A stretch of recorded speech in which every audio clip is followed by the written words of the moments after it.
I will welcome to this meeting of Kōrau Tōtōpū, and I will open the meeting with a karakia. Whakataka te hau ki te uru, whakataka te hau ki te tonga, kia mākina kina ki uta, kia mātaratara ki tai, e hi ake ana te atakura, he tio, he huka, he hauhu, tihei mauri ora.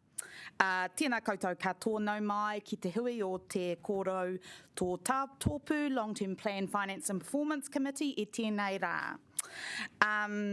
Welcome everybody to today's committee. Please let me or Elise know if you intend to leave the meeting. We have 2 public participants today and morning tea should be at 10:30.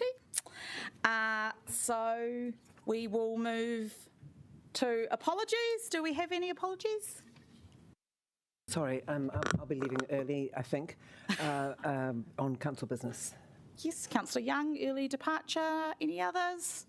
All right, I will move that apology. Do I have a seconder? Councillor Free. So, and if I'm going too fast, Elise, just give me a stern look. The screen has just dropped off at the moment, but we'll continue, yeah. Okay, we'll keep going while we fix that technical issue.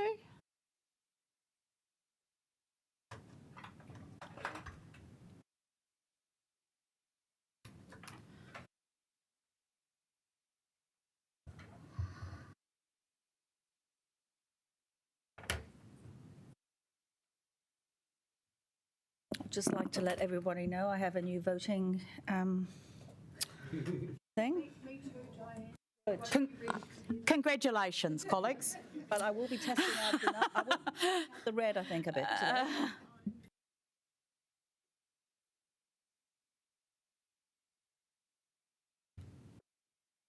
Oh, yeah, she's just gone. She had to pop out the thing.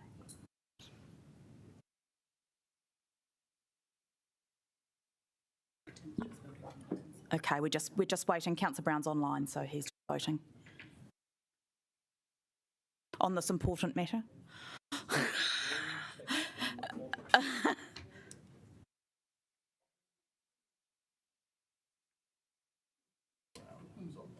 Yes, I've been.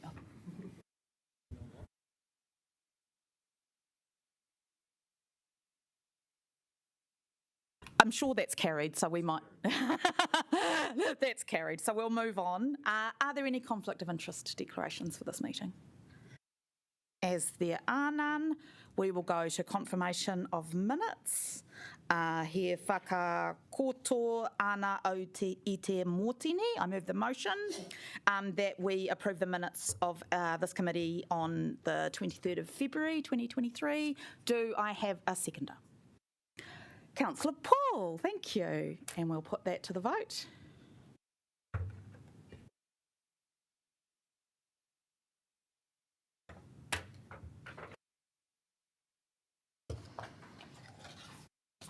That one was very quick.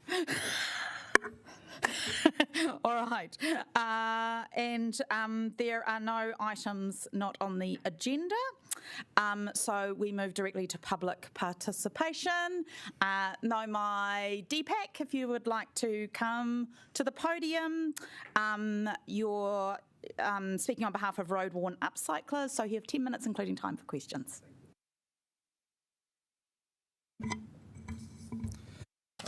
Kia ora. Thank you for today. Wellington Free Ambulance is the only free ambulance service in the country. Most of it is funded by the central government, and some money is raised by charity. All the councils within the wider Wellington region also contribute towards funding this bespoke ambulance service. Originally, when the council decided to contribute towards this unique ambulance service, it was decided to fund $1 per person of the population.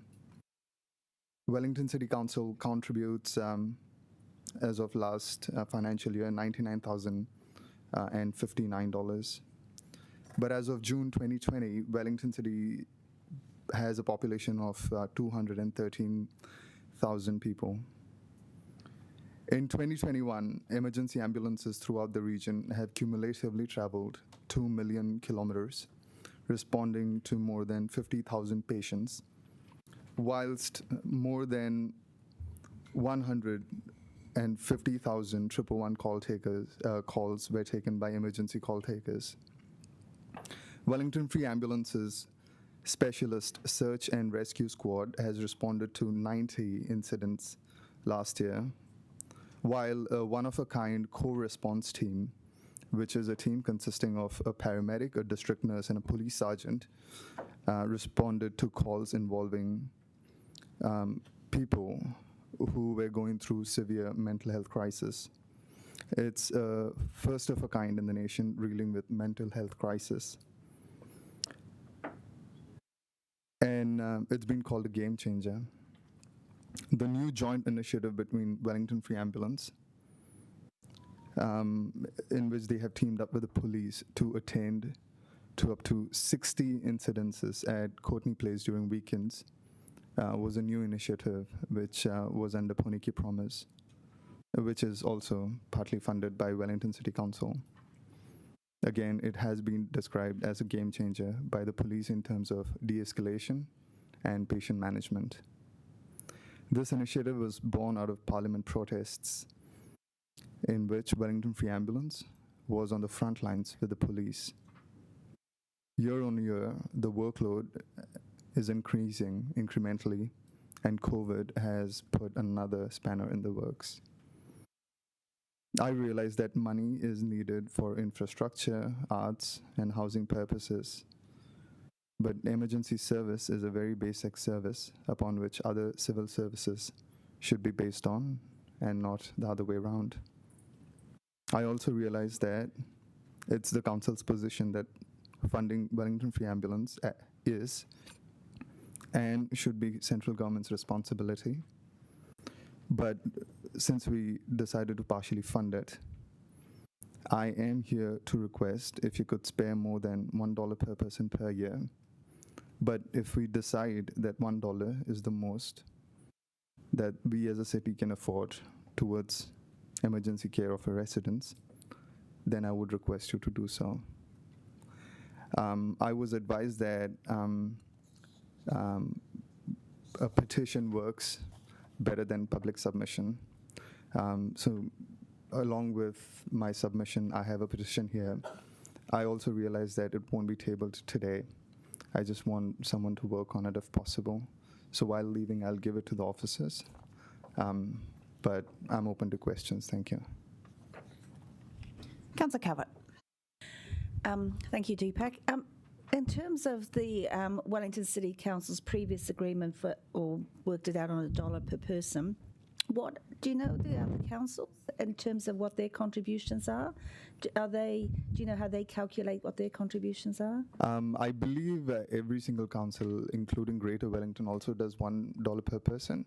But I have seen their stats just over, and I don't think it matches as well. But I'm a resident of Wellington City Council, that's why I'm here.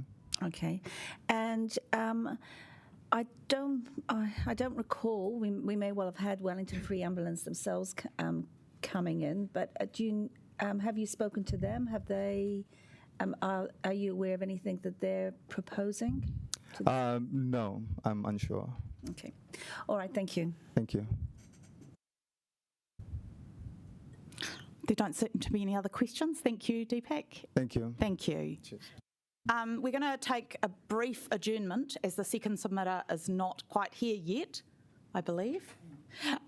He's stuck in traffic. So we're going to give him 5 minutes, so we'll take a 5-minute break.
questions. And thank you for taking that brief adjournment. I now have a little decoration. Thank you, Councillor O'Neill.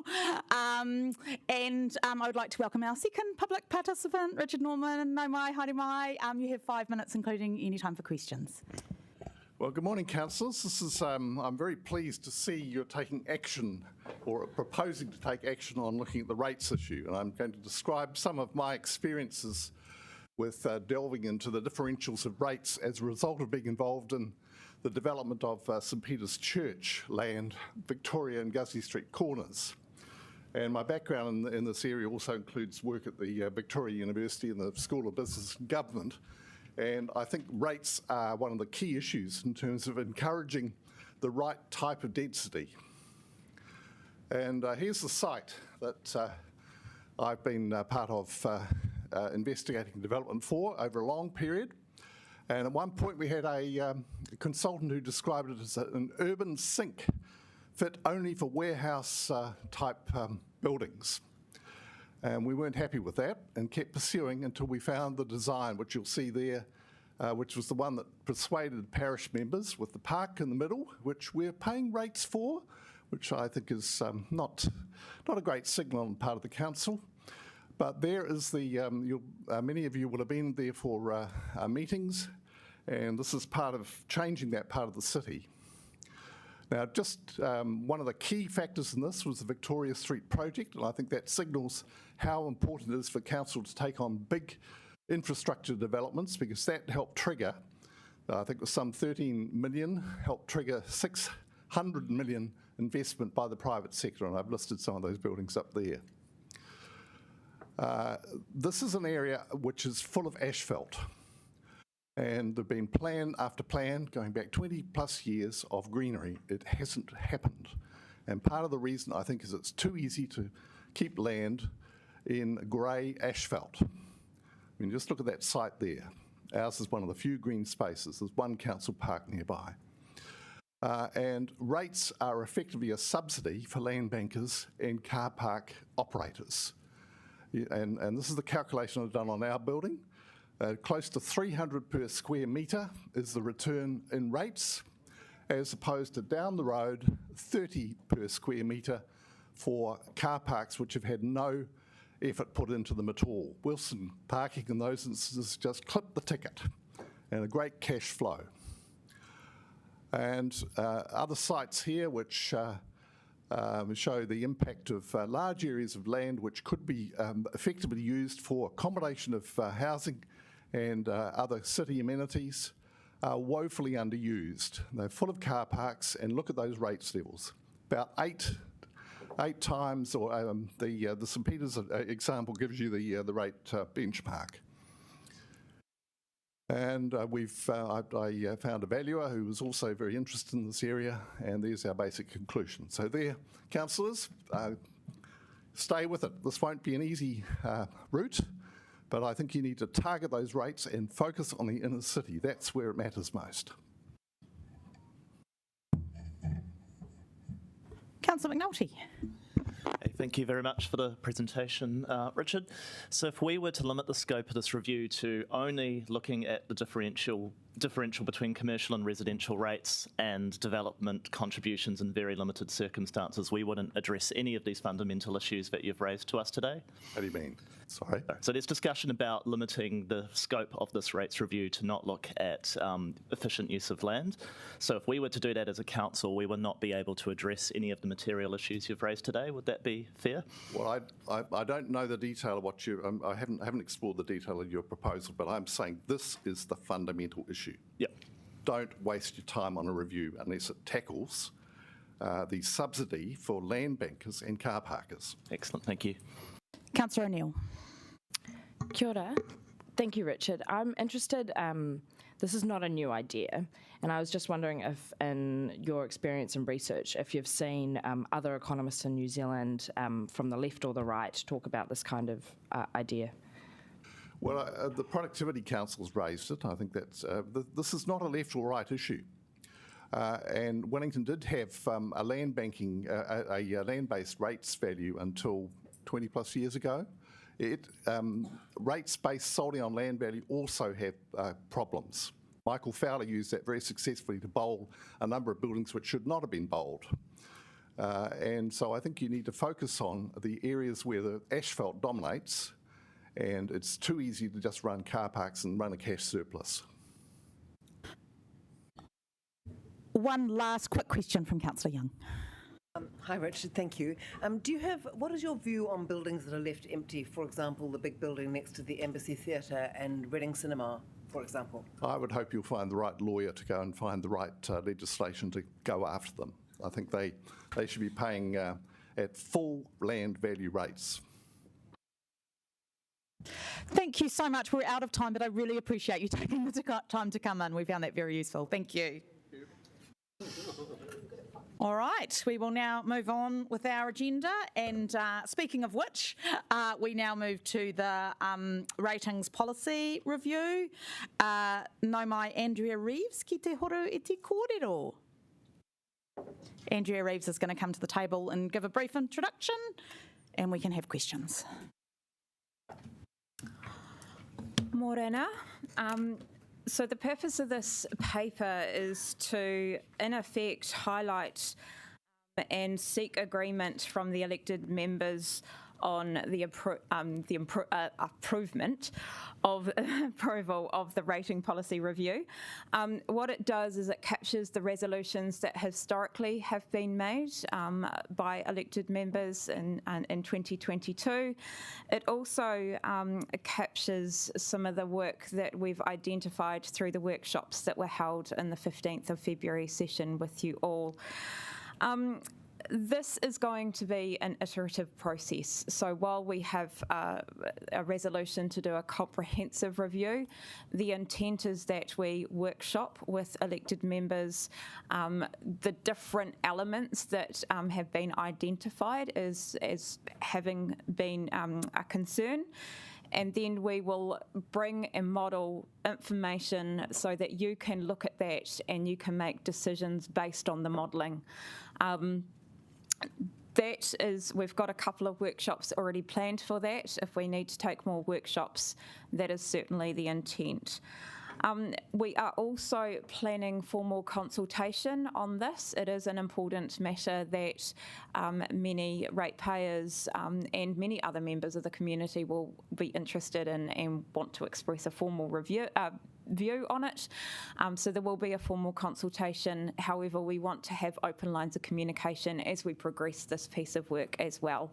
So we are planning on engaging, seeking views throughout the process and keeping people regularly informed of what that looks like. Ultimately, the outcome of this will feed into the long-term plan. So it's expected that this would be substantively completed and consulted on by the end of this calendar year, with the view that the policies then be used to inform the long-term plan for 2024-34.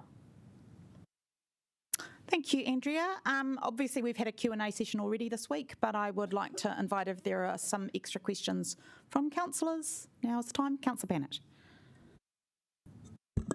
Thank you. Can you just confirm that the concerns that were just raised by the public submitter can be addressed through this review?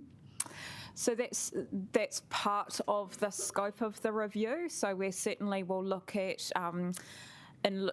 within the scope, we're looking at the efficient use of land. So we will certainly be bringing options to you to model, see what feedback you want to provide into the rating process.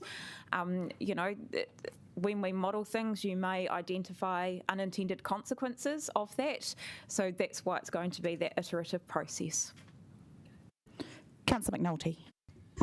Kia ora. Probably a question on legal, but can you just confirm in terms of us as role as councillors in this review, we need to be really clear that we do go into this with open mind and no fixed outcome legally, is that correct? Absolutely, yeah. Yep. Yep. Councillor Chung. Thanks very much, Andrea. Just thinking about what Richard's presentation just now, do we have any power to actually influence these empty buildings that we have? What can we actually say to the landowners or the building owners? Is there anything we can do at all, or do we just sit back and wait for them to do something? The question, I guess, your questions really should be related to the ratings policy. Sorry. Can we actually double their rates or something, for these empty buildings? Well, part of the process will be providing advice to you on, what could the rates look like for different parts of our community, and then it will be up to you to make a decision as to whether or not that would influence or how aggressive you want to be on rating those particular pieces of land. I think it's really important that as we work through these issues, the Rating Act is quite prescriptive, and so we'll certainly be looking and taking advice and making sure that the way that we set rates, or you're proposing to set rates, is in accordance with the legislation as well. So we'll certainly be looking at all of those options and providing those to you. Councillor Free. Thank you. I was interested in the submitter's comment that, a totally land-based value-based system doesn't really work either. Can you comment on that point about the maybe having sort of a bit of a mix? So there are councils, the majority of councils across New Zealand have a capital value system. However, many of those councils also have a mixed base for setting rates. So you can set rates on both capital value for general rates, and then you may have land value targeted rates. You can always have those different options, and those are the types of things that we'll explore with you. So we're not expressing a preference for one or the other at the moment. What we want to be able to do is model the outcome of either of those, and we may land on you may land, it's your decision, on a basis for general rates, but then we might look at other options for other targeted rates. There's an endless amount of opportunities within that's up to you. Thank you, that's really clear. And I'm just interested in some of the options you mentioned here, smoothing out the impacts. What sort of things could be considered to smooth out any impacts? Again, we would need to go away and look at those. This is just the information that we've collected from the 15th of February workshop. So what we're going to do now is go through and look at what are the options available, and then we'd bring that information back to you so you can say, actually, these are the areas that we want you to look into further. So I don't have all the answers to that at the moment. It's really, we'll go away and research it, we'll come back, we'll look at what other councils are doing, we'll look at all the options that we can see under the legislation and come back to you with, I guess, advice and recommendations, and see where you would like to take it further. All right, thank you. Councillor McNulty. Kia ora. Councillor Free touched on it for me, but I just want to confirm, because I've heard some concerns from community about when you play with a system as complex as rates, you might get some extreme outcomes. So in terms of those extreme outcomes, we'll have a very dedicated part of this process around smoothing, how we manage those, and whether we might need to make exceptions and the like. Absolutely. So there's often big changes when you undertake a rating review, and what we can do is we can provide advice around how we stage those kind of changes if that's what councillors wish to do. So once we sort of get that outcome pulled together, we can then look at how do we want to stage this and how do we want to implement this. Yeah. That seems to be all the questions. Thank you so much, Andrea. All right, so I am going to move this paper. I guess and Councillor O'Neill is going to second. I guess I just want to, say how positive I am about this piece of work. I think there's a lot of potential here, and, to support the broad scope that we have in the paper, that covers issues. Land use has become one that has, been a focus in terms of some of the media attentions, but also the differential between commercial and residential, rating for Māori land, the smoothing of the effect of re-evaluations, as we've talked about, climate change adaptation, and also the use, green space, as we've heard from that public submitter. So there's a very broad range of things, targeted rates, that we can look at as part of this process. I guess, I want to to emphasise that this work has not happened for at least a couple of decades in Wellington, so this is an opportunity for us to have a broad and open-minded look at these issues. And I guess I also want to emphasise that this review has been long signalled and well planned for. So it is not a surprise. It has been a piece of work that's been on our agenda for at least a year now, and that we are in a good place to do this work this year. And it's an ideal time to do it, going into the LTP and before we make some longer term plans and decisions for the city. And just to, I guess, again, to note that this is beginning of a process, and really, as you know, I've said previously, this is about the beginning of a conversation with our communities about how, you know, any improvements that we can make to the way that we rate. So, Councillor O'Neill, would you wish to speak now? Okay. Now, is Councillor Brown online? And I understand you have some amendments you'd like to put, Councillor? Thanks, Rebecca. Councillor Matthews.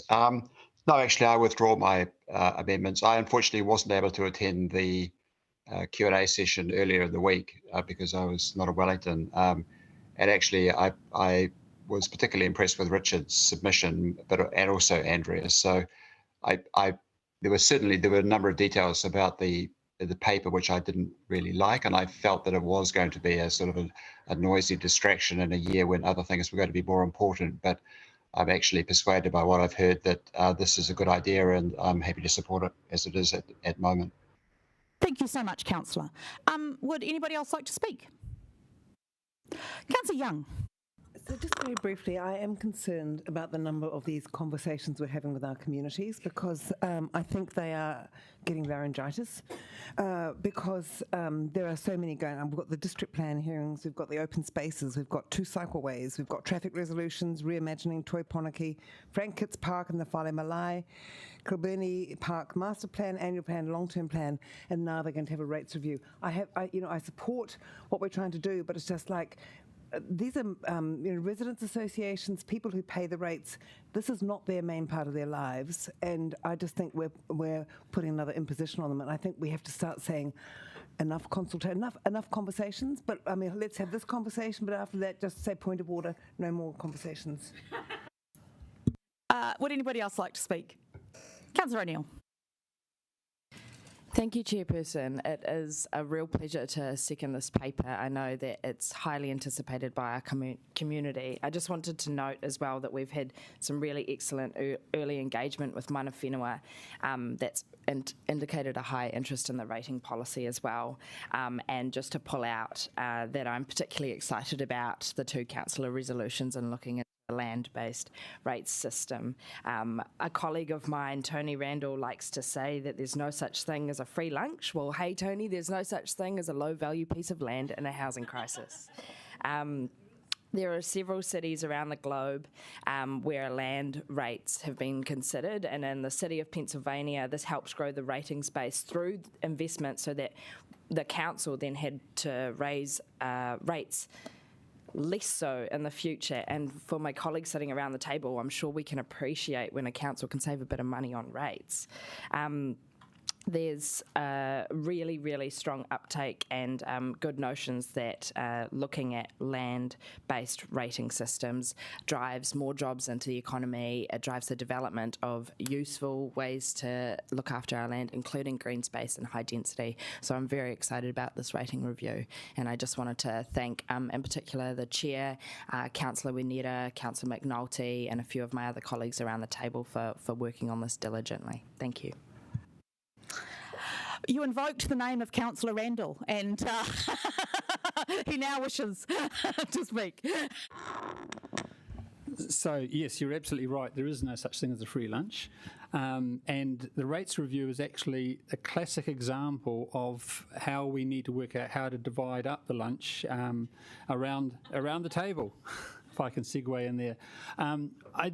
I don't want to debate the merits of what's going out there, because I think it's actually for the public to tell us first, and our job is to put options to the public, informed options, so that they can see what the right mix is for this. But I do have to note that concerns around land banking are really partly driven by the fact that this council has decided that we are to have no more green spaces, no more green land. We've got a fixed boundary. We haven't added a single square metre of new land to what is able to be zoned for urban land. And so no wonder the land bankers are making so much money, because we've made sure that there's no competition. Thanks. Councillor Calvert. Thank you. And one of the catalysts for this review was about looking at the commercial differential. As you all know, it's now up to commercial properties pay 3.7 times the general rate. And really looking at whether they're getting the value for money. And I think that's what this comes down to as well, because whilst we make sure that the rating base is fair, and let's put it in context, because we only have about 80,000 rating units, about 74,000 are residential, and only about 5,000 or 6,000 are commercial. But those commercial ratepayers pay approximately 45% of the general rate because of that differential. So I think along with this review, the people of Wellington are going to want to make sure that they are getting value for money from what they're paying their rates are for. So I think that's something we need to think about, and especially with the next paper coming up. All right. If no other councillors wish to speak, I'll take a very brief right of reply. Just to say, I agree with you, Councillor Young, in terms of over-consultation sometimes, but I think we can make this conversation snappy, and it is intended to be so and be complete within this calendar year, which is, I think, for those of us that are still on outside time rather than council time, is a relatively abbreviated process. So it will be hard work this year, but I'm, firmly in belief that we can get it done. And also, I guess I would say this conversation attracts a different group of people than sometimes we hear from, a group that I like to think of as nerds, many of whom have contacted me, very excited about this. I guess Councillor Randall, this council is committed to more green space, and we will be adding to green space in this city, and densification of housing is really about protecting and enhancing those green spaces where we can. So I don't think those things are mutually exclusive in any way, but that's more of a different conversation. So I'll leave it there, and we will go to the vote unless there's anybody wants to take separately, which they're holding their remote. So thank you, Councillor.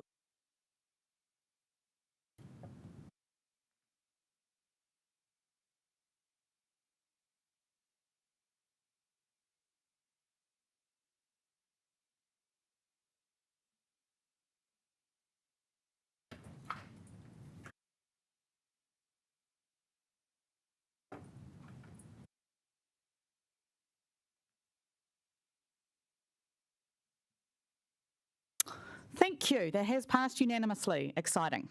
All right, we'll move on to the next item of business, which is the long-term plan outcomes framework and engagement process. No mai, Kieran Merriman and Baz Kaufman, ki te horo I te kōrero. Welcome, Kieran and Baz, to introduce the paper. Kia ora, councillors, thank you. This paper covers off the process we've been through to get to this point, and we used the existing outcomes as the starting point in a workshop early in February, and the themes from that workshop were developed and presented back the following week. The paper presents the proposed vision, outcomes and priorities for engagement with the community. And note that in order to get more genuine feedback from the community, we will be undertaking a wider suite of potential priorities, which has been provided as part of Attachment 1. And the paper also covers the LTP engagement approach for the whole duration, which has 5 phases. and we're taking quite a highly participatory approach, enabling communities to provide greater input rather than simply feedback on council's views. And this should help you to make more informed decisions as we progress. The next steps for us are developing the engagement materials based on the content provided, and the engagement with the community will happen from the 11th of April to the 10th of May. And after that, we'll then analyse what we've heard through that process and report back to the committee with the updated information and any recommendations for change. And this is where you'll then adopt the vision, outcomes and priorities, which we will then use to drive what options come forward through the levels of service process in the long-term plan development. And in the meantime, you'll also be working on the finance strategy and infrastructure strategy, which looks at how we'll plan, phase and fund the initiatives and projects, which has a 30-year outlook. Just note, councillors, the paper that is being discussed is the paper that you received in the email from the Mayor last night, and that is paper copies are being distributed. There is one addition, as you can see on your screen, the suggestion from Councillor Free, which is also incorporated into the substantive now. So do we have questions of Kieran or Baz? Councillor Calvert. Just in terms of engagement, do you think it might be a bit confusing on the community, given that we're going out engaging on the annual plan during April, and we're starting this long-term plan engagement sort of 2 weeks into that? Do you think there might, because of the overlap, do you think that the community might get a bit confused? Or even over-consulted with? So, thank you for the question, Councillor. Yes, we deliberately set the program to stagger the engagements. So the annual plan kicks off first, and the LTP work commences secondly. The reality is I think it'll be fine. They're quite different engagement programs, so we think it'll work effectively. We've got an exciting program of engagement for the LTP outcomes and priorities work, and so we think we'll get good buy-in to both processes. Thank you. And just one other question, just in terms of pulling this document together for engagement, do you feel that you've had enough direction from all of the elected members of council to be able to develop this up? Yes, I do. In terms of the process that we ran a number of workshops, and we had a Q&A session on it as well. I think it's important to recognise that we're at a reasonably early stage in terms of this process, so we've got some of your thinking down onto paper. It is still in draft form, so really the next stage is to have those conversations with our community, get their views, collate those, and then bring those back to you so you can make decisions and any adjustments that you think are necessary in June. Okay, thank you. There seem to be no other questions, so thank you, Kieran. Thanks, Baz. And I will pass over to Mayor Whānau to move this paper. Kia ora koutou. It is my pleasure to introduce the outcomes and priorities for the next long-term plan. These priorities will help shape our discussions over the next 15 months as we shape and refine what we include in the next LTP. As I've said many times before, now is the time for us to make bold decisions to ensure we remain a strong and resilient city, but also a city with compassion. I'd like to thank everyone for the input that they've given so far. And as I outlined in my email, we've adjusted the way in which we refer to some of the points of emphasis based on that feedback. But as a harbour city, the impacts of climate change are very real. And we need to make changes now to ensure that we remain a resilient and livable city. We need to be building more affordable housing, so we plan for more people living in the city. We want to be diverse and inclusive. And this means a city where everyone feels welcome, no matter what their age, ethnicity, background, or beliefs. A city where everyone feels safe. We need to regenerate the inner city while working with the business community so that they not only flourish, but are engaged with our council and our vision. And finally, improving public transport. I want to create streets that can be enjoyed by everyone, walkers, cyclists, and yes, even motorists. And finally, a warning, this is a marathon, not a sprint. We'll be talking about this for the next 16 months. But today we're heading into a new phase, one that this council can shape as its own. I look forward to working with each and every one of you to ensure we create a future for Pōneke where we can all be proud of. Kia ora. Kia ora, Mayor whānau. I'm going to second the paper, but I'll reserve my right to speak. Councillor Randall. Thank you. So this long-term plan will be our guide for the council through till June 2027. And I've been told multiple times this is probably the most important thing that we as a council will do. And I draw the public's attention to this right from the beginning because it's also the most important thing the public will engage with. I've been working, with my fellow councillors since I arrived here and tried to find agreement across the table, and in many areas we have. I expected to be able to do this with a long-term plan, but this hasn't happened. The first time I saw this vision was when it was made public last week. This isn't the long-term plan vision I was hoping to see. It's not a vision that reaches across the table. It's not a vision from a unified council. The vision I hope to see would include everything that's in there, but it will also properly recognise some other important elements. The priority to ensure our core services are maintained, the focus on resilience for a city facing major risks from sea level rise, storms, and of course, earthquake. The serious financial challenges we face. Even with a 13% rates rise, we are increasing our deficit by tens of millions of dollars. There are key areas where the public has shouted at us, but where is fix the pipes? Where is fix the buses? As a council, we must make some hard decisions. I haven't actually seen this council make a hard decision yet, but as the Mayor outlined, this is early days, and I want to finish on a more positive note. It's really important that the public gets to say what we think. This is a draft with some words on it, but it's what they think that's important. I suggest to the public that they treat this as a blank slate, that they come and tell us what's important to them, that they tell us what the focus for this future council should be. I suggest that we all make an effort, councillors and officers, to seek out and engage with them. And I will do what I can to make sure that we get a good bit of feedback.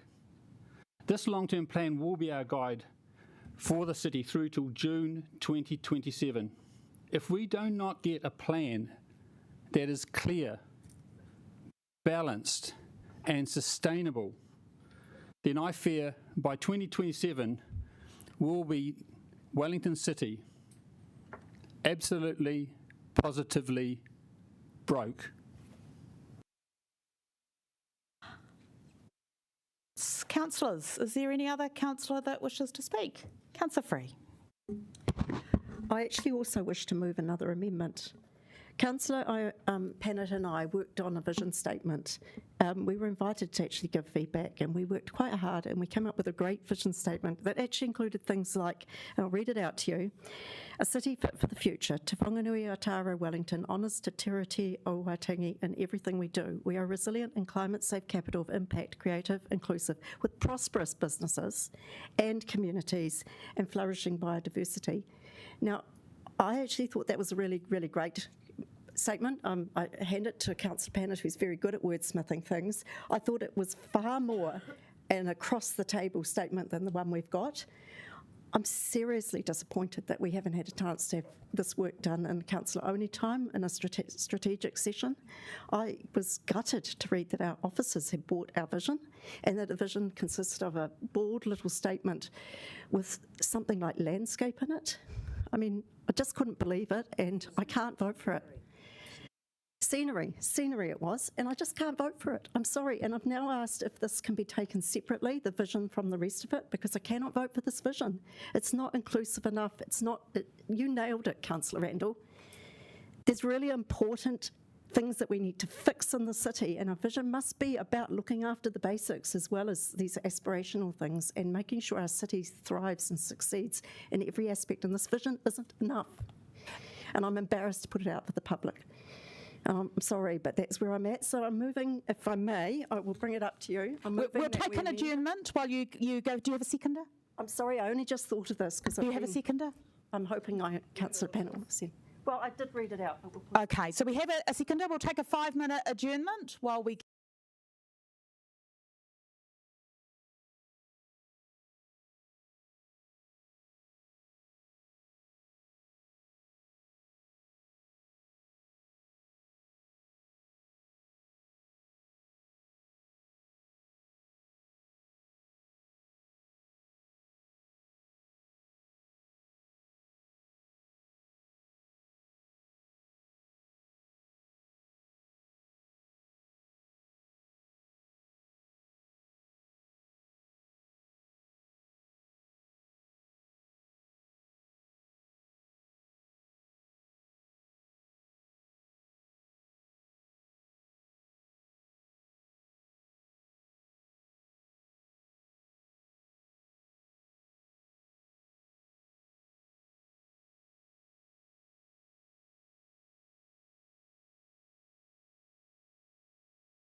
All right, so we're on the amendment. I did have Councillor Chung and Councillor Brown had their hands up. I'm not sure if you wanted to speak to the amendment or the substantive.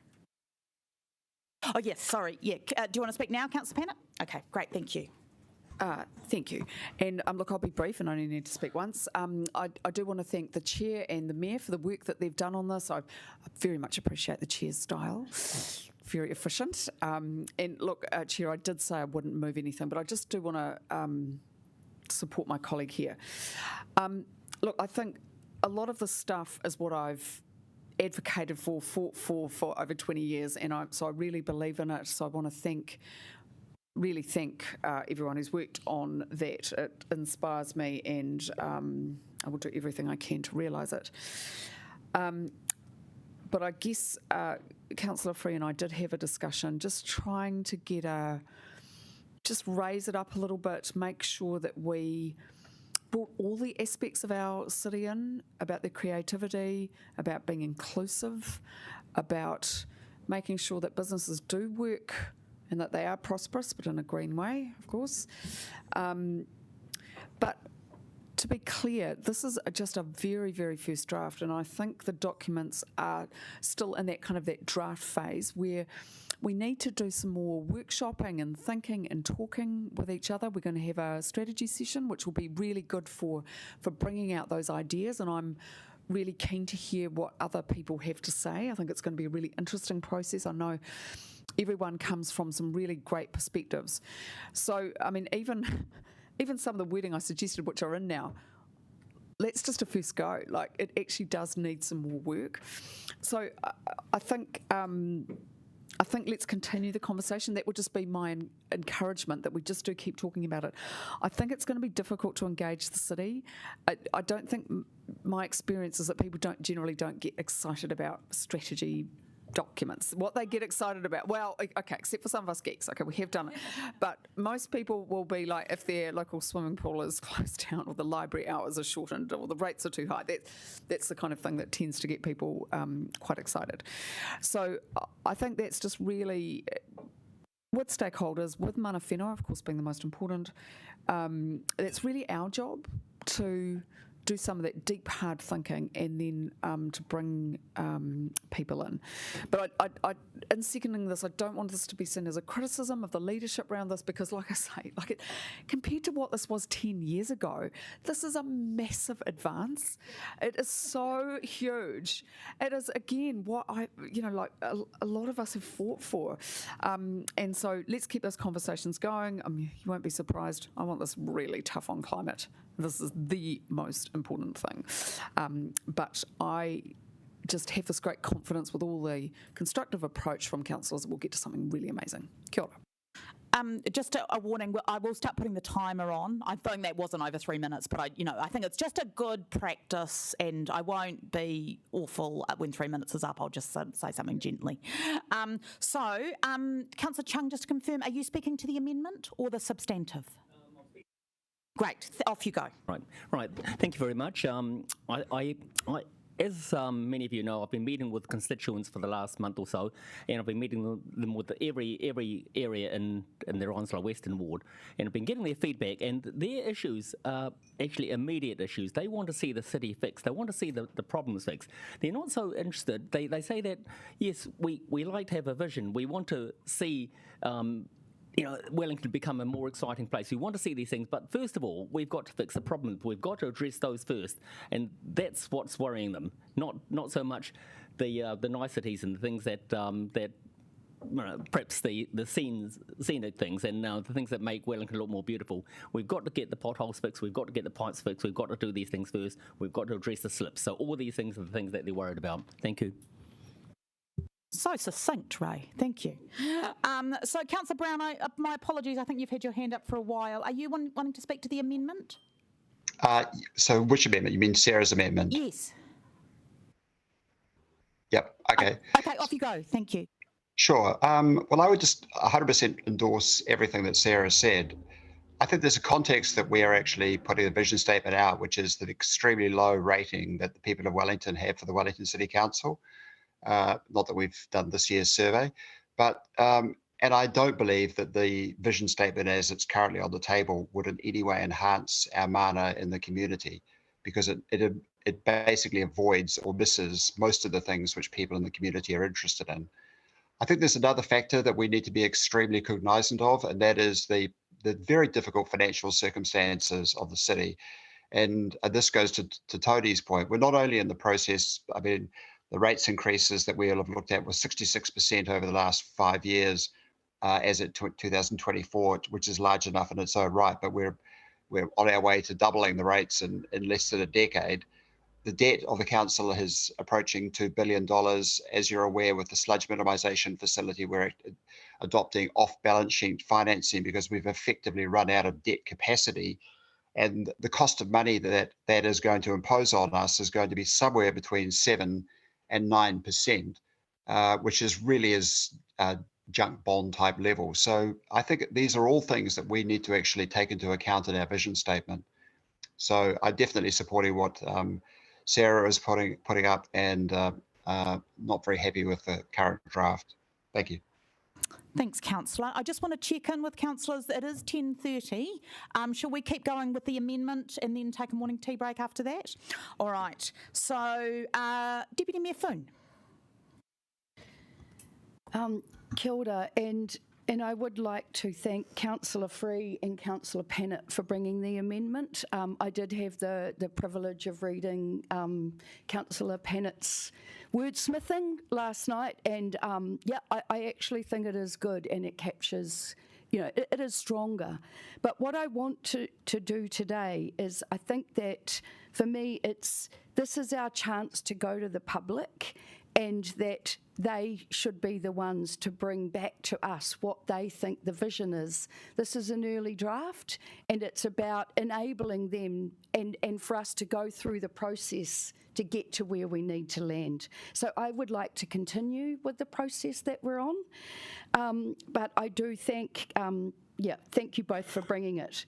But also my experience is what is tricky is that vision statements do need to be short and snappy, and I had been trying to converse with one of our team members, and I think she put forward three words basically. So it really is the shorter the better, and so that's why another reason why I'm just not going to support the amendment today, even though it actually aligns with my values and what I think where we need to go. But so I think for me it's the public's turn, and I want to get it out there. It's a rough draft. We've only started on our own process, and I want to see that go through. But thank you. Councillor Paul. And just to kind of briefly add on to what the Deputy Mayor was just saying, Pauiwi Holden and I actually worked on what we've got in front of us, which is our commitment. We are committed to Te Tiriti o Waitangi and our partnership with Mana Whenua through Tākai Here. These agreements lay the foundation for everything that the council will do. And I think that this amendment kind of cancels out that work that we have done together on that, and so I'm not going to be supporting the amendment because I'm happy with what we've been able to create together, and I want to leave as much freedom as possible for Mana Whenua to be able to impress upon this document whatever their vision is, and also the community to be able to do the same thing. So I think we just go with what we have at the moment. Councillor McNulty. Kia ora. Yeah, look, I'll speak to the actual amendment. I quite like what's put up here, but we are moving away from what's short and snappy. I think Wellington got it right with absolutely positively Wellington in a sense, and I'm not sure if we've actually ever improved on that when it comes to a vision statement. Councillor Paul has basically pointed out that there's actually been considerable work that her and Holden have done around the commitment and calling up specifically Takahere, the Māori strategy, and I feel that if we're going to talk about our commitment to Te Tiriti, we should be referring to that strategy. So, in my world, I'd say, well, we need to amend this amendment and take out the first sentence and work from second. But by doing that, we're doing this in committee, and we're basically just doing bad policy making on the fly, and something that I'm not particularly comfortable with. So even though I'm quite comfortable with this, it just is turning the document into then it's making it muddier and even less clear, and probably harder for the public, in my opinion. So we'll vote against it, but it's not really on the intention of what's been put up there. Kia ora. Councillors, Kelly. Thank you, Madam Chair. I like what's up there as well, but what I don't like is that it's so wordy that we risk people coming back to us and saying, "Hey, you said you were going to do that, and you haven't done it." Whereas what we've got here, where it says resilient capital, picking up from you, Councillor Chung, that to me is talking about the pipes, the slips, all of those other things without physically saying it. But I do pick up on what the amendment is saying about, actually it's not. It was in a conversation, prosperous businesses. That's probably about the only thing that this, I'm looking at it, and maybe somebody could tell me where that could fit it in. A city of impact is prosperous businesses. So I like what's in this vision, and I'm happy to support the substantive, what this is, because it's clear and snappy, and it gives an opportunity to the community to come back to us with what their thoughts and to enhance on whatever else they want to add. And bearing in mind that this is the first draft, this is the first thing that we're putting out there.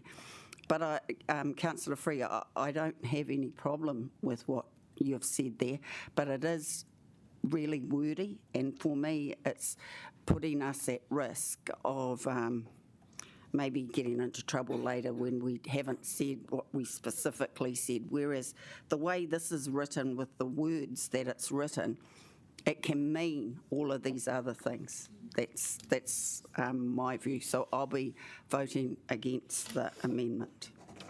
All right, Councillor Free, right of reply.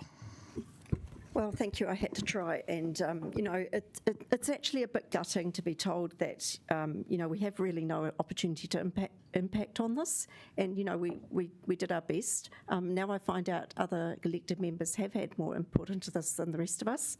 That's actually not a particularly comfortable feeling for me. We're all meant to be equal around here.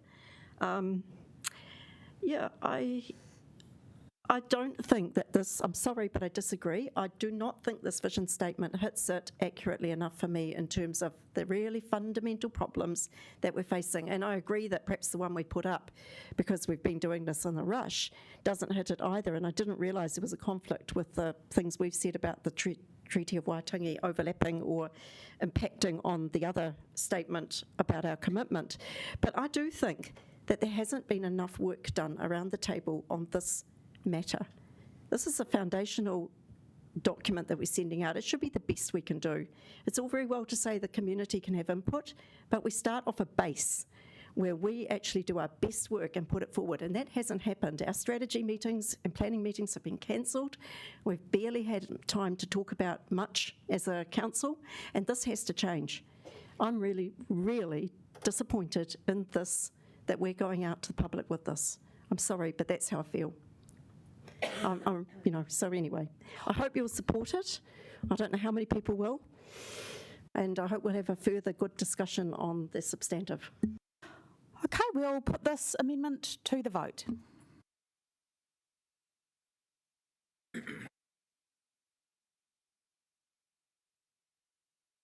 Yep, division's been called for.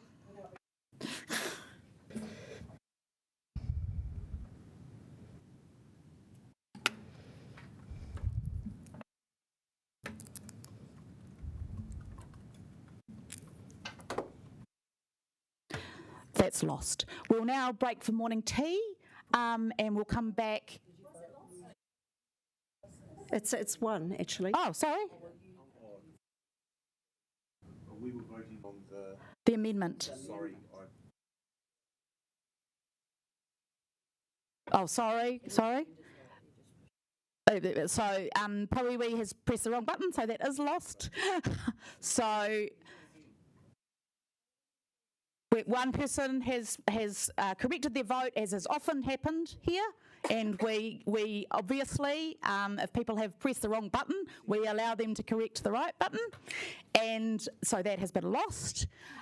We will now break for... We will now move to morning tea, and we will come back at 5 to 11. Thank you, colleagues. Yeah, but apparently Holden Pau'i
Councillors, welcome back to the table.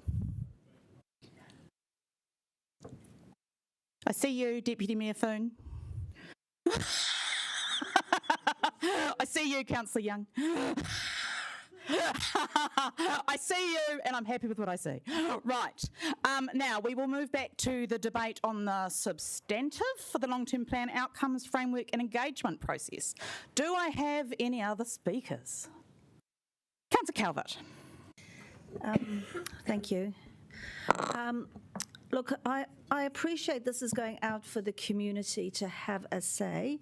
It's going out at the same time we're doing our annual plan, so we're asking people to think from a 12 months perspective, and then we're saying almost in the same breath, also we want to hear what your long-term views are, but we're not talking about the next 3 years. We're not talking about the period, the first period of the LTP, which is a 3-year period. I think it's quite telling that the amendment was just lost by one vote. It was a 9-8. That shows that we don't have unity around this table. That shows that we are quite split because we actually haven't had that opportunity to work on the vision. Now, I've heard across through the debate, I've heard how different groups got together to work on different parts, and that's good, but we haven't actually had the opportunity to all come together and actually talk about it, rather than in a formal debate period where it's a vote yes or no. And I think and I think, as Councillor Free said, we've got to put our best foot forward on this. We've got time. We should be putting our best foot forward. And so, we just don't have that unity, I believe, at the moment. It's quite split. I see this whole city of this vision, commitment, outcomes, approaches. I don't see really articulated. It's sort of there, but really the real challenges that we're facing at the moment. I also see in the information here, we bring data in from 2022, and in other respects we're talking about what's happening now in 2023. So I don't think we're as clear in some of the messaging. And really, if we took this out to the general public on the street, would they really understand what our city is facing over the next 3 years in particular, and where we need to be focused on, and how they can help us determine what we really need to be focused on.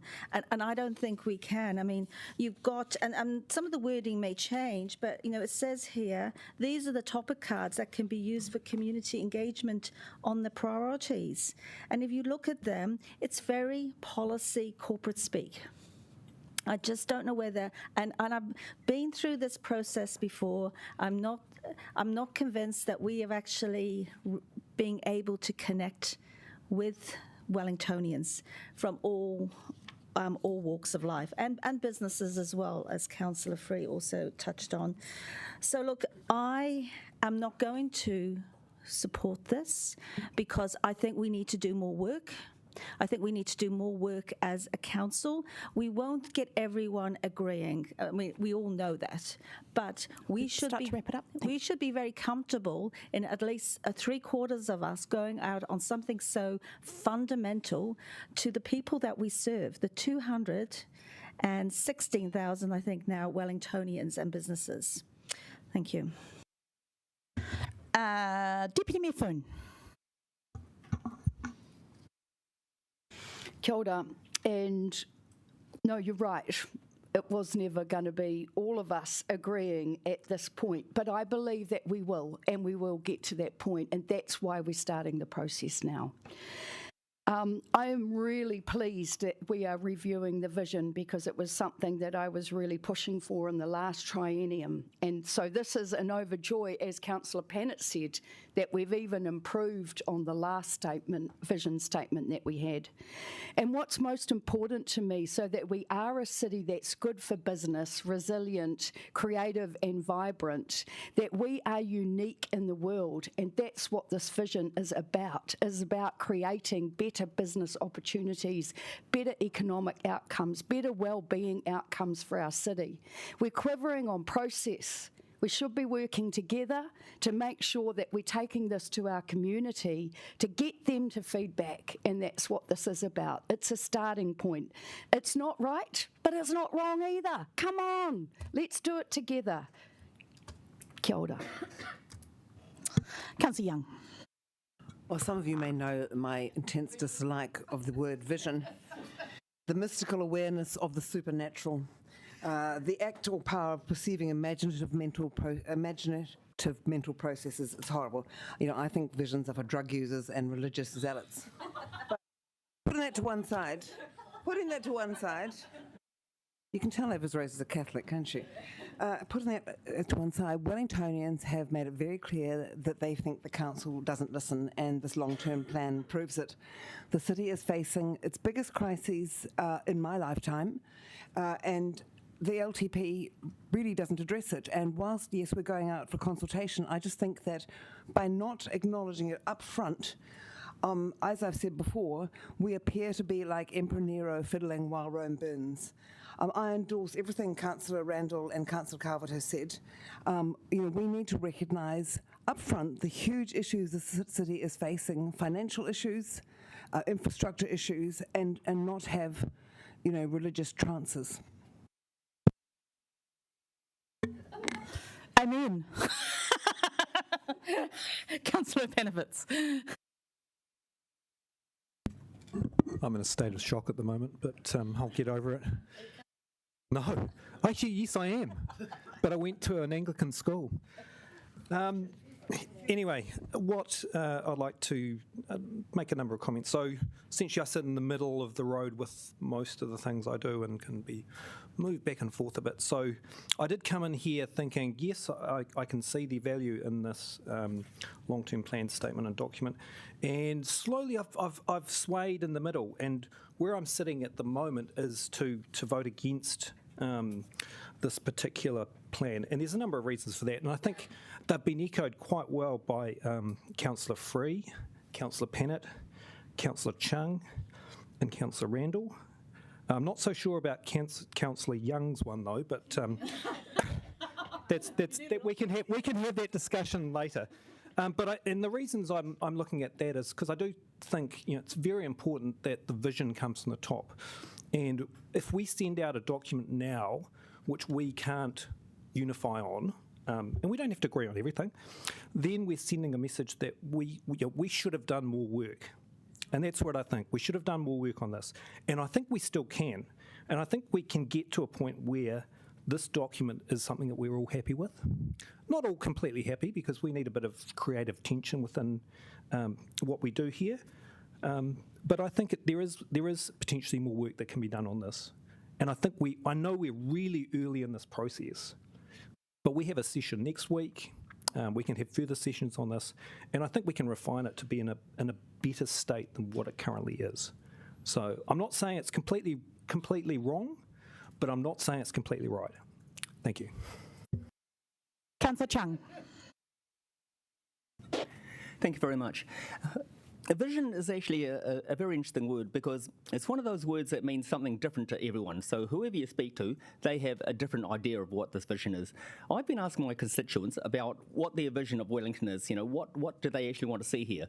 But they have less of a vision than trying to see the immediate problems fixed. They said, well, these are our problems. So when you start talking about a vision, I mean, you can talk about, we're going to turn Wellington into a utopia. We're going to have all of these different things in there. We're going to have everyone getting along well. We're going to have all these things. But it says, but what about the immediate issues? What about the problems we've got? We have people over from Australia. I spoke to them at one of my meetings yesterday, that they said they walked along. They haven't been back in Wellington for 8 years. And so they walked along Lambda Key, and they're astounded at what they're seeing. They're seeing shuttered up shops. They're seeing businesses that look very, very tired. They're talking to when they go to the shops, they say that we don't believe the council is actually doing anything for us. We hear a lot of things about, we're a business-friendly city, but has anyone asked the businesses? The businesses don't say that at all. They say that we're not business friendly, we're not helping them. You go along to the businesses in Tōnaki, this is what they're saying. They're saying that the council doesn't care about us. They'll just make up their minds on what they want to do and they'll just go ahead and do it. So they don't listen. So this is the feeling from the constituents. And I think that this is who we're responsible for. If you think back to our meeting with Peter Boshier, the Chief Ombudsman, this is what he told us. He said, who do councillors work for? So who are you responsible to? Is the mayor your boss? Is the CEO your boss? He said, no, they're not. The constituents are your boss. They're the people that elected you and put you into that position. So they're the people you're responsible for. So let's act like it. Thank you. Councillor Abdurrahman. Kia ora, friends. I'm supporting this vision for many reasons. One, the community clearly asked us for us to fix the pipes, to do well on climate change, and when in the vision it says resilience, that's what it means. If it's completely different, English is my fourth language, so please help me. And again, when it says well known for climate action, I think that's what we are doing. Some of us, we have disagreements and where we are heading in 10 years' time. I can assure you that it doesn't matter what mistakes we make as a councillors, whether we do it wrong or right, Wellingtonians will always continue. Wellington will always progress and will stay absolutely positively. Wellington will never be broken, whether I'm here, whether you are here, whether we are all not here. That is something that we need to be understanding. The second one is when it comes to unity, I think we don't have to be united on every little things. We can be united on sending this to the community so we can listen to what the community is saying, then we can incorporate their says. However, we should get more consultation and counsel amongst ourselves. I do support what you said, Tony. I think that's a good point. I think for officers in the future, we can do a little bit more how we can work together. This is a marathon. This is not something that we're going to finish it and then we are going to go.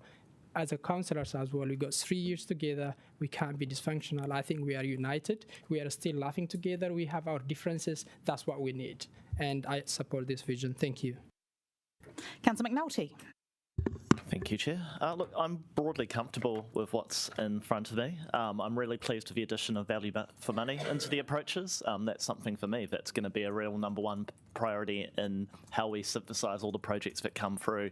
How do we spend $1 today so we don't spend $5 in 2 years or $10 in 10 years? The most efficient use of our capital, because we're not going to be able to address all the problems that Wellington faces in the LTP with the current financing levers in front of us. So broadly comfortable there. There is clearly more work to do around the table, but Tuesday's workshop, I think, is a really great chance to pick that up and start synthesising that through. So I don't think that means we have to throw this onto the table or not work with it.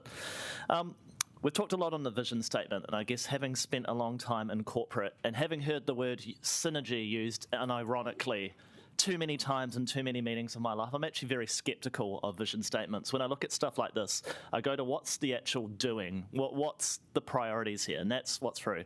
And I see 6 really good priorities. Increasing visibility of our diverse cultural heritage, fit for purpose, resilient and efficient community facilities, working with businesses to regenerate our city, facilitating affordable housing, making our infrastructure more resilient, shaping our city services and infrastructure to reduce our carbon footprint. Those are good. And that's the actual stuff that will come down. The vision statement has a place, but, for me at least, I'm sceptical of it. So when I look at the output of this, I'm really broadly comfortable with this. I don't think we need to blow this up or lay this through. We do need to talk more as councillors, absolutely. That's clear from this decision, from this debate today. But let's just get this through, and I'm definitely looking forward to the community telling me what I'm not seeing or what I'm missing in this as well, because there are a lot of people out there that are a lot more intelligent than I that will be able to put good contributions into this. So that's where I sit. But they're good priorities, guys. Is there anybody else that wishes to speak? Then we'll go to the Mayor for her right of reply. Kia ora koutou. I want to thank the council team for their hard mahi on this. I know this isn't easy, and we're a bunch of passionate people who basically want to serve our community. So thank you again to Barbara and your team for the mahi so far, as well as councillors. I feel your passion. I note it, and I respect what you bring to the table. But a reminder, we are here to debate and disagree. This is normal. This is what councils do, and that doesn't equal disunity. It equals a healthy democracy. We're here to represent our communities, and it is okay when we disagree. I do feel like we're getting a little caught up on process when we needn't be, but look, as Councillor Randall actually outlined before, it's what our people think that's important. For me, it's not about us as individuals. We are not the writers, we're not the strategists, we're not the wordsmiths, and that's what Barbara hires people to do for us. So we've input into this big process. As governors, we are here to listen to our communities, which is what this process has done and will do. To note Councillor Chung's suggestion to listen to the businesses and people, this is what this process will do. As a result, it could very well change to what Councillor Free has suggested, but let the community lead that process. I'm really happy with what this vision says. It's not perfect. It might not be perfect for everyone, but I think community input will smooth that out. Councillors, we have much work to do together, including our strategy session. We will discuss this and input into the process, amongst other things. But today isn't the end of that, and you will be heard, and many more opportunities to collaborate will happen. Kia ora. We will move to a vote. Is there anything anybody would like to take separately? We can have a division, so there's nothing you want to take separately, so we will vote for all of those recommendations en bloc.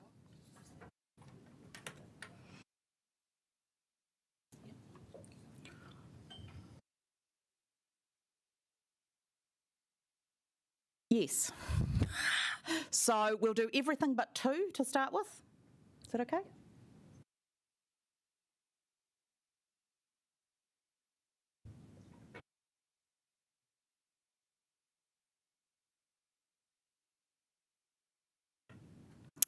That is carried, and then we will move on to vote on 2.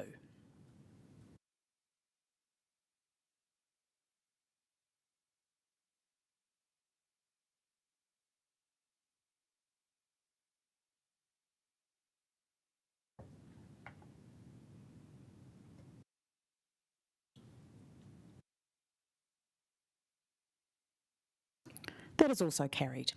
Thank you, colleagues.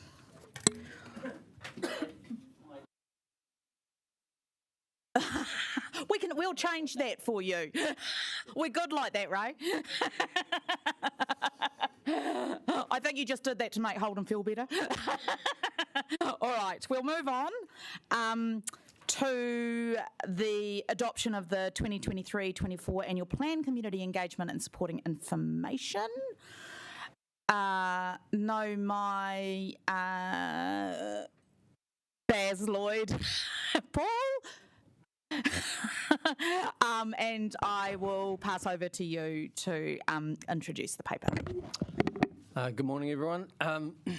We've traversed the annual plan for the last couple of months. So the first workshop I think we had was in December last year.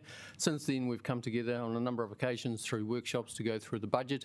It has been a challenging one in terms of cost pressures. We have worked through those, and it culminated in a committee meeting on the 28th of February, where in essence you deliberated on the budget and the draft annual plan, and you made decisions in terms of what was included. Staff have gone away and created an engagement document in response to those decisions. That's what's on the table today.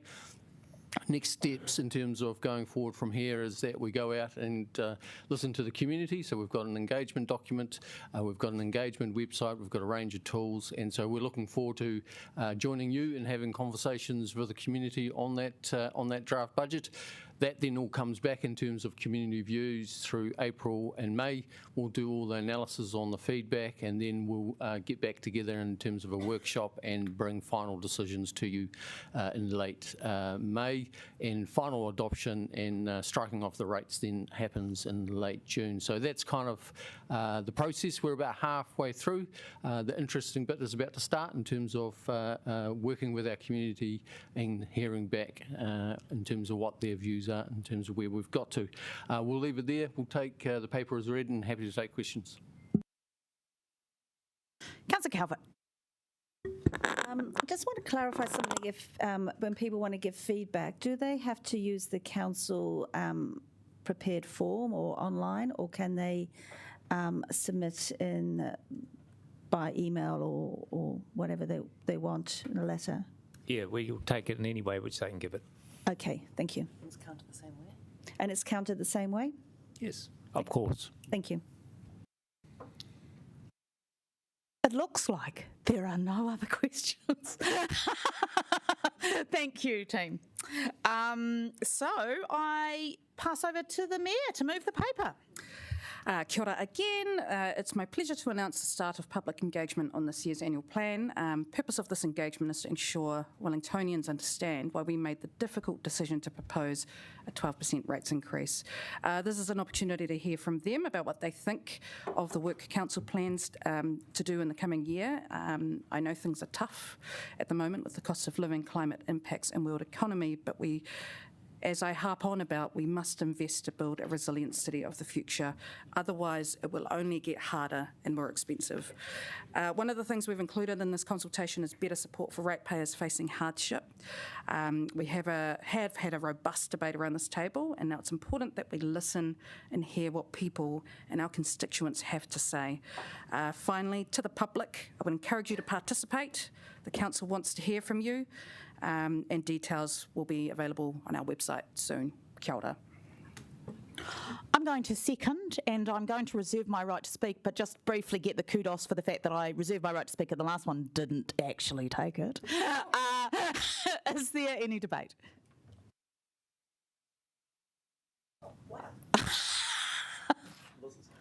All right, okay. Well, then there's no... Deputy Mayor Poon.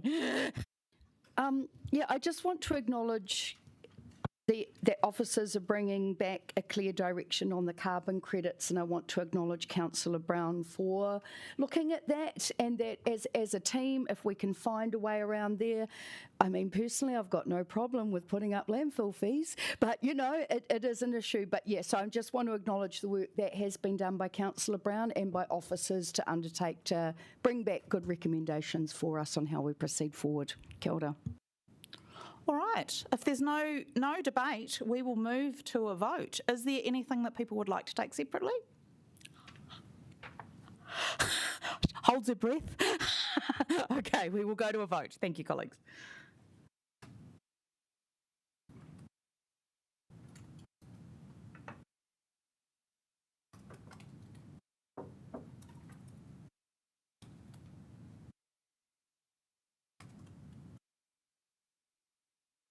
That is a thing of beauty. Right, carried unanimously. So we move to our last substantive item, the Karori Sanctuary Trust Deed variation. I just want to note that we are looking at an amended substantive, and we will just bring up that amendment on the screen while the paper is being introduced. No mai, Jamie Crump. Ki te hora I te kōrero. Invite Jamie to... Oh, and Danielle online. Kia ora, everyone. Kia ora, Apologies. Danielle. I'm at the tail end of COVID, so I'm not there in person.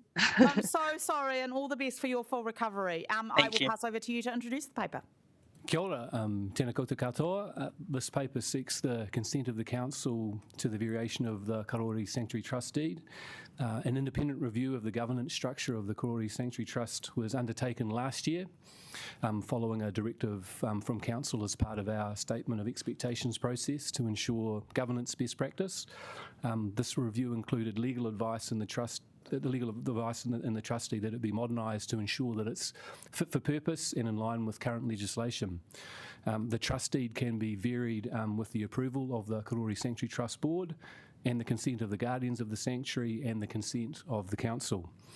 The Trust Board and the Guardians have unanimously approved the variations to the trust deed, and today council approval is being sought. To give you an overview summary of the variation, it simplifies and modernises the trust deed so that it focuses the deed on the running of the trust, so that all provisions which are not required for the functioning of the trust have been removed and will be added to policy documents.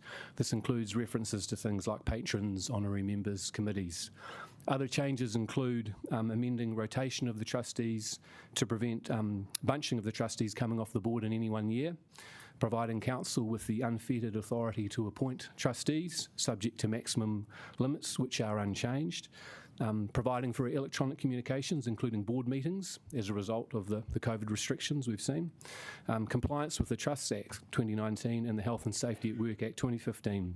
It also acknowledges the importance of mana whenua. The Trust has the aspirational goal of being an exceptional te tiriti or waitangi partner. A further variation to the trust deed is the repositioning of the Guardians of the Sanctuary, who will become a stakeholder advisory group to the board, along with the Science and Research Advisory Board and the Tangata Whenua Advisory Board. What this practically means is a streamlined governance approach whereby council will no longer need to invite the Guardians to nominate individuals for consideration as trust board members. This recommendation has been unanimously approved by the Guardians of the Sanctuary. It ensures that the board appointment process for the Karori Sanctuary Trust is consistent with that of all of our other CCOs. It's also important to note that the trust deed makes no changes to the current elected member representation, whereby an elected member sits on the Guardians of the Sanctuary. It also, as the current deed does, enables council to appoint an elected member to the trust board should it wish to when a vacancy arises. And on a final note, the Karori Sanctuary Trust will post its 9th successive operating surplus this year, an impressive result given the operating environment of the past few years. And the Kōrau Sanctuary Trust Board is an extremely well-run and smoothly functioning board with strong contributions by all trustees with a well-balanced skills matrix. Ngā mihi nui. And just to note, Jamie and Danielle, that point that councillors have is in the paper which we'll vote on is to initiate the process to appoint a councillor to the Sanctuary Trust Board, and we're aware that that would mean currently expanding the number of members of the board, and that is a process we go through in partnership with the Trust Board. Yes. Thank you. Okay, questions, councillors? Councillor Calvert. Thank you. Can you just, sorry, I should have looked this up, but do you know offhand how much we provide to Zealandia or Kōrau Sanctuary on an annual basis, roughly? I think off the top of my head it was 1,122,000 for this financial year, the 22-23 financial year, and what was in the annual plan budget for 23-24 was, I think, just over 1.2 million, so it was about 85,000 more. Okay, and you said it brings us into line with all the other CCOs. So all the other CCOs, we generally have an unpaid councillor, elected member on those CCOs.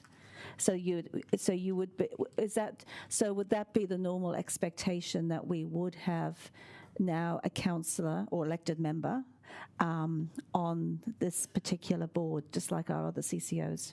I think what it brings us in line with in terms of the other CCOs is in terms of the appointment process. So the council has unfettered rights in terms of the appointments of elected members, and that goes through the appointments group, which then this committee then ratifies, approves that. So that would make it consistent in terms of that. So it wouldn't be needing to seek, wouldn't be needing to consult with the Guardians of the Sanctuary in terms of trustee appointments. Yeah, so it's like the normal process for a CCO. Yes. Okay, so I think there's one other question, but I can't. It's just gone now. I'll let somebody else go. Councillor Free. Sorry, I haven't been quite over the email trail on this one, but if we agree to 3, what sort of time frame would we be looking at to get a councillor on the board? So that would be December. So the end of December is when a vacancy arises on the board. So it would be at that point, a decision could be made then in terms of should you wish to. Perhaps, Jamie, I'll just come in here. There is a faster track, and that would include or involve a change to the trust deed, which would have to be agreed to by the 3 parties to increase the number of appointees that this council can make, so that could be a faster track than waiting to December, and that's something we'd need to talk to the other 2 parties about. If they are agreed, then that could be a faster process than waiting to December when the vacancy comes up. of us indicating we'd like a fast track process. It doesn't say that in this wording here. Nor does it prevent it, and I think that we need to keep that option open in terms of having those conversations. We've definitely heard the direction of travel from probably the majority of councillors around this table that you do want to see that happen basically as quickly as possible. So that's the conversation we need to have with those other two parties. Okay, thank you. Councillor Randall? Yes, I'm just interested in the timing of this, because normally I would have thought this would have been done at a time when, around the year end, when the appointment of a councillor could be made in conjunction, under normal process. Can you outline, is there any particular reason why this change needs to be done right now, and what would the impact of delaying it for, say, 6 weeks make to the Trust Board? I might defer to Danielle on that, if I may. Certainly. I mean, the point that we're at, this has been a process which has been a very long time in the making, and a number of conversations through the Guardians as well as the Trust Board. Currently, the trust deed is very clunky, is very complex. There is a particular point of interest in that our current guardians could, under the Health and Safety at Work Act, be considered directors, and given they are not insured in that respect, there are some governance issues in play that I think do need resolving rapidly. I would put forward that the consideration of the addition of a councillor to the board, this is not a change to the deed. That was completely possible under the previous trustee. There were 6 appointees by council to that board. The difference is that would have had to have gone through the Guardians. Now that would not have to go through the Guardians. I think possibly what's being suggested here is an additional variation to the trust deed. Acceptance of the variations today would not preclude making that variation down the track. That would be the position at the moment. I would definitely recommend that these changes are necessary with some urgency. Yeah, so just to be clear, there's no particular event or financial risk or anything that would require this to be done right now. It's just that it's been a long time and you want to get through it. And a further delay of a couple of months wouldn't be hugely material to the operation of the trust. Perhaps before you answer, Danielle, the way I interpret the answer that you gave is that you're encouraging council to approve this and then follow it up with, if it's required, another amendment to allow council to pick up on that additional membership because of the risks from a health and safety perspective in terms of guardians potentially being classified as directors of the trust. That's correct. Councillor Calvert. Yeah, can I just clarify, Ms McCarthy, you said there was 2 other parties we'd have to get agreement with. Who are those 2 others parties? are the guardians themselves and the trust, and that's in the council. All 3 have to agree, and that's the process that's led to this paper being on the table today. The trust and the guardians have already unanimously agreed to the changes that are before you, and to make any other changes we'd have to circle back and essentially get them to agree to those. Maybe just the trust. So the trust who's currently appointed by us, and which the Zealand and the trust is a CCO, we would have to get their permission. Is that what you're saying? Yes, that's right. And in terms of the deed, the trust actually is entitled to appoint 2 members to its trust board, and the council is entitled to appoint 6 members. And because the council has already appointed the 6 members, we've kind of run out of that headroom to appoint another, being a councillor. So that's the piece that has to change to move it from 6 to 7. That's unusual, isn't it, for the other CCOs that we manage, where they get the actual trust itself has such power, I suppose? It is different, and I think it's probably historical in terms of how this came about. It wasn't. It wasn't always in this sort of form, in the sense that there was a predecessing entity that was responsible, and we took it over and set it up as a CCO. Okay. I think there's history there. Danielle, would you like to? Yes, certainly. I just thought I'd mention also that if the proposal or the suggestion to delay the changes, these changes would all need to go through the Guardians again. With the simplified or modernised trust deed, that would simply be through the trust board. So it'd be a much more straightforward process as a second step. Currently, it requires approval at multiple levels. Councillor Calvert. Sorry, just as a thought, would it be possible for an elected member to act as an observer on the trust until such point in time we could Yeah, and that was the advice that I gave to Councillor Randall and Chung this morning, that, as a pragmatic solution, whilst it gets sorted out, Councillor could attend the board meetings as an observer. Okay, thank you. Any other? Oh, yes, Councillor Free. Do we actually need to resolve that? Like, would it be helpful if we actually noted that as part of of this? Because given that we have somebody who's currently serving and would like to keep contact with what's happening. Maybe if we just take a brief adjournment and 5-minute adjournment. Thank you.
for both councillors and guests that we have another amendment to the substantive, which is agreement to the Mayor appointing a councillor as an observer until a formal appointment is made, in line with our process for other appointments such as this. Have we got any further questions? Looks like we don't. Oh, Danielle, do you have your hand up? Yes, sorry, just to comment on that fourth point, that observer would likely be a deemed director as per the Trust Act and so forth. So I think that's worth considering by the council as part of this process.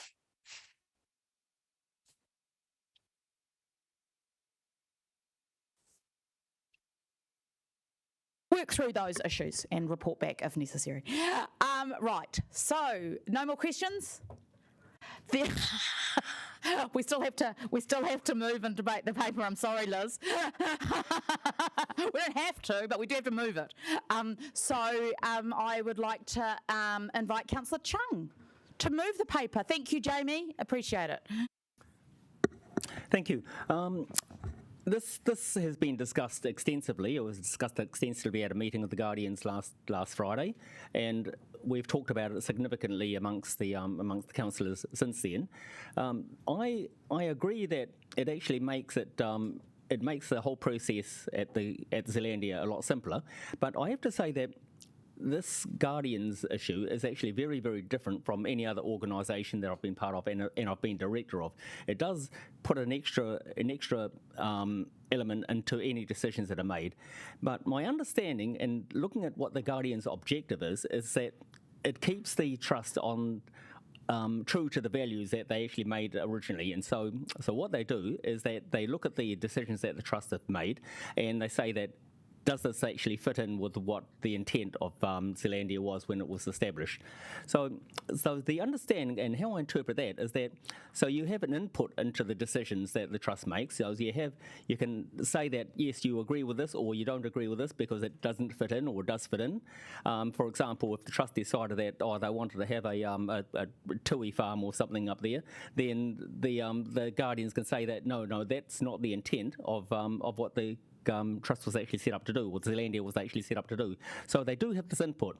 So and I agree with it going into a different into an advisory group. But what concerns me is that a clause in the trust deed which states that the advisory groups can be called on if and when required. And so to me, that means that you've actually lost a element of that governance and of the input into the trust. So it could be that the trust decides, we're going to put something through, but we're not going to ask the advisory groups for their input. We're just going to do it. And so the Guardians, or the renamed Guardians then, would not know about that until after that decision was made. So that's my concern. So that's why I've been to some significant debate to talk about what we can actually do to get to make sure that we retain that governance. I'm an absolute believer that if we give money to any organisation, we should have oversight of where that money goes to. Yes, you can trust the trust, and you can agree that they're doing a good job, but nevertheless, if we're giving them a significant amount of money, we do have a responsibility to look after that ratepayers' money, and so we should have a representative on there at all times. So that's the position that I've taken, and I agree with the amendments that we've actually got in there. I think that would actually cover it. Whether that governance issue is actually covered from within the Guardians or on the board, it doesn't really make much difference. Thank you. Thank you, Councillor. Councillor O'Neill is going to second, I believe, or Councillor Pennant, I don't mind. Councillor O'Neill, and if you'd like to speak. Thank you, Chair, and thank you, the current sitting Guardian, Councillor Ray Chung. I just wanted to highlight what an essential relationship we have here with Te Mara o Tāne and the Zealandia Trust Group. It's described in our statement of intent and letter of expectation as an incredibly important strategic partnership, not just for Wellington, but for the entire nation. I've been on the Guardians of Zealandia for my first term, the first 3 years, and watched the very smooth transition from the previous Chief Executive, Paul Atkins, to Dr. Danielle Shanahan, my apologies, and have taken a part of the governance review as my role on the Guardians. I just wanted to note a really excellent highlight, which is something we were looking forward to in the governance review, which is the elevation of mana whenua and iwi partners. Through Mahi Taonga, Zealandia has won national recognition for their work with iwi and mana whenua. An example is the Pua Tuiranga, the Dactylanthus taylorii. I'm not very good with science names, my apologies. But this is one significant recognition for bringing 6 iwi for the first time ever in the largest translocation of a particular plant project into the Wellington region. And I know that's not as much of as the image of Helen Clark holding a kiwi, but it is such an essential part of our science and innovation in New Zealand. This governance review, and why it's important that this council passes it today, is because it gives effect and confidence to that trust and relationship that we have with those on the Zealandia board, and that ability to elevate that mana whenua partnership to a higher level. So colleagues, I ask you to put through this paper here today, and I look forward to any further debate and further discussions with Councillor Ray Trunk about how we can better support Zealandia. Kia ora. Is there any Pauiwi Liz Kelly? Thank you, Madam Chair, and thank you, Councillor Chung and Councillor Terry, for the mahi that you have been doing with the trust. And I just wanted to speak to your concerns, Ray, about another level in governance of talking to the members of the trust. I was on Wellington Community Trust when they had to help out Zealandia. So I don't have any problems at all with another level of a conversation and making sure that everything is all in order, and I'll be supporting this. Any other debate? Councillor Randall. Yes, as a council, we've got a number of really notable facilities, and Zealandia is right up there with them. I know Zealandia's history through the Guardians has been an important element, but this equally, I support the simplification and review, because organisations have to evolve. So therefore it's a bit of a dilemma in terms of saying, have we lost something or not? I'm of a trust but verify sort of nature. And so that's why I think we've actually got a good outcome where the trust can move forward, and we're going to have some oversight and see that it works out as hopeful. I was very impressed by the trust's presentation to us last time, and I can see that they have got their act together. And so again, I want to support them, and that we have at these boards to drive forward these great facilities and natural resources for our city, and so we want to support them to do the best that they can, and so I'll be voting for this. Would you like a right of reply, Councillor Chung? No, that's good, thanks. And I do hope that you will all agree with this. And I think that I'd just like to Yeah, sorry. Yeah, I actually do want to reiterate that by voting for these safeguards, I think that we're all going to be a lot better off. I think that I think we all agree with Zealandia has done a good job, but we do need to confirm that we need to have a representative on there. Thank you. Kia ora, and I'd like to thank you, Councillor Chung, for your nimbleness as we've gone through this process. So we'll go to the vote. Is there anything? Please tell me no. Okay, great.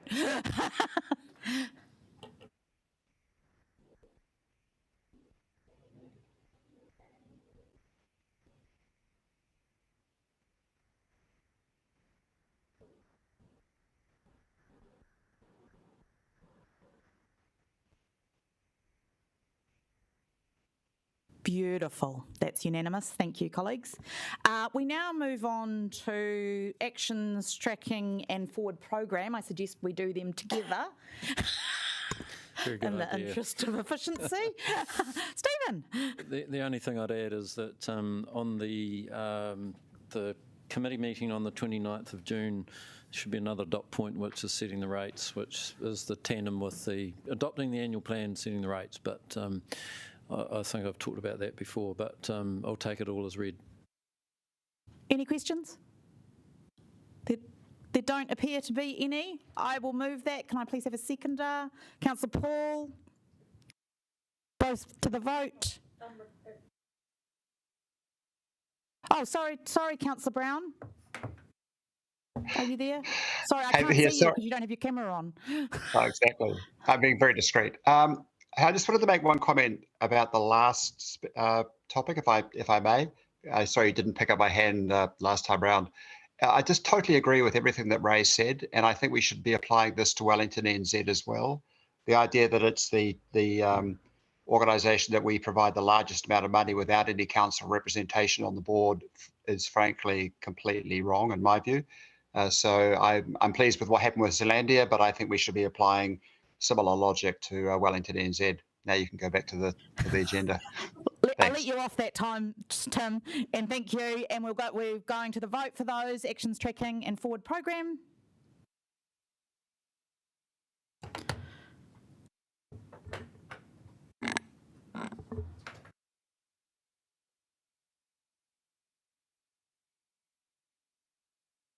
That's also unanimous. There is some kai. I thought we might go later, but we didn't. So I'll close the meeting with a karakia. Unihia, ki te uru tapanui. Kia wātia, kia mama, te ngākau, te tinana, te wairua, e te ara takatū. Koe a rā I rongo, whakairia a ki ki runga. Kia wātia, ai rā, kua wātia. Well done, everybody. Thank you. Thank you, Elise. She's a married lady.